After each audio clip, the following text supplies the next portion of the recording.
ایک مغرور امیر گھرانے سے تعلق رکھنے والا شخص رہتا تھا۔ اس کے پاس ایک بیٹا تھا اور اس کی ایک بیوی تھی، اور اس کا بیٹا نے ہمیشہ سے دیکھا بچپن سے ہی کہ وہ جو مغرور امیر اس کا باپ ہے، اس کو بہت ہی اپنی امیری کا غرور ہے، اور وہ اپنی بیوی پہ بہت ہی غصہ کرتا، ہر وقت اسے ڈانٹتا رہتا، کیونکہ وہ ایک غریب گھر سے تھی اور وہ اس کی شادی مجبوری میں ہی کے تحت کی گئی تھی۔ تو مغرور انسان کو بہت ہی زیادہ اس بات پہ غصہ آتا، اس لیے وہ غصے میں اپنی بیوی پہ سارا غصہ نکالتا تھا۔ جب اس کا بیٹا بڑا ہوا اور وہ روزانہ یہ ظلم دیکھ کر بہت ہی دکھی بھی ہوتا اور کہتا کہ کاش میرے پاس کچھ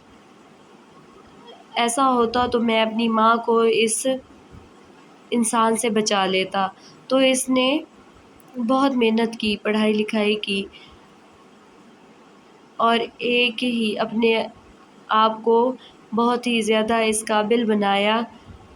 کہ اپنی ماں کی مدد کر سکے۔ جب بیٹا پڑھ لکھ کر جاب حاصل کی اور جب ماں سے ملنے آیا تو پتہ چلا کہ ماں تو اس دنیا سے چل بسی ہے، اور بیٹے کو اس بات پہ بہت ہی دکھ ہوا کہ کاش میں اپنی ماں کے لیے کچھ کر سکتا۔